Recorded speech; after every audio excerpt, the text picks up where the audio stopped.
Today I'm going to talk about one of the most important cars of the early 2000s. V8, rear-wheel drive, 400 horsepower, 6-speed manual. The E39 BMW M5. Now, the E39 M5 has a huge enthusiast following, and I happen to be one of the people who really appreciates it. So I'm thrilled today to be reviewing this clean, one-owner example with less than 100,000 miles. The E39 M5 is one of the most gorgeous sedans ever built. The lines are perfect, and you won't find a bad angle on this car. The styling is restrained, well-proportioned, perfectly drawn, and handsome. Basically, it's everything you'd want your German super sedan to look like. Best of all, it's so subtle. The new M5 has those huge wheels and those side skirts and those weird-looking orange brake calipers. It just screams, "Look at me, you bastard!" This thing is stealthy, it's smooth, it's subdued. In fact, I bet that I could replace the badge with an entirely different type of badge, and nobody would ever know the difference. Now that I'm driving my 525i badged M5, I'm going to demonstrate this car's stealthy performance capabilities with a little stoplight drag race.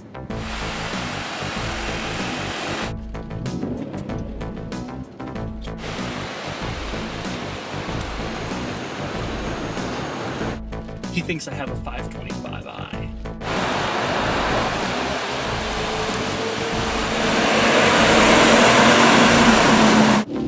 Yes!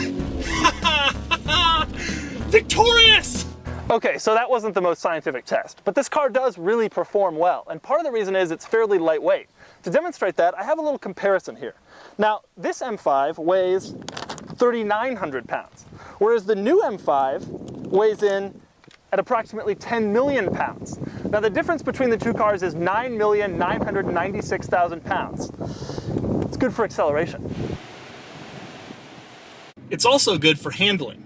In fact, this car handles like a dream.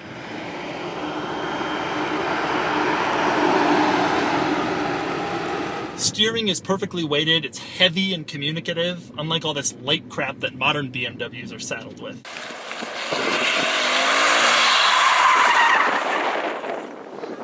It's perfect. Who cares? My favorite thing about this car is actually the build quality. Everything is exactly like you'd expect it to be from the Germans, with the serious, somber quality of a nation that is just coming back from a funeral. Take, for example, the turn signal stock.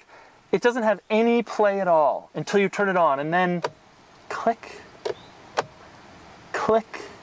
You also get the feeling when you shut these substantial rear doors that the outside world will never bother you again. And the trunk is heavy, it's solid.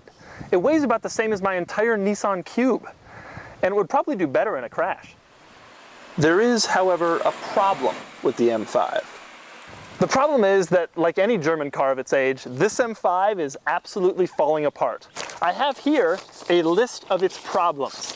There is the leaking cylinder head gasket cover that's putting oil into the motor. There is the radiator hose that's cracked, the leaking differential that needs to be replaced, the windshield washer fluid pump, which has a hole in it and therefore will not wash the windshield. There's the failed coolant temperature sensor. It needs a clutch, it needs brake pads and rotors. The cooling fan isn't working and the oil pan is leaking and needs to be replaced. Now the total for all these repairs, $8,703.66. And that's why today is this M5's final day with its original owner, after they've spent more than 12 years together. That's right, he's selling it to CarMax. Now, CarMax won't sell this type of car. They're probably going to wholesale it right away. So that means it'll probably end up at a used car dealer near you. And when you see it there, think about the sublime handling and the excellent build quality. But before you buy it, make sure to get a mechanical inspection.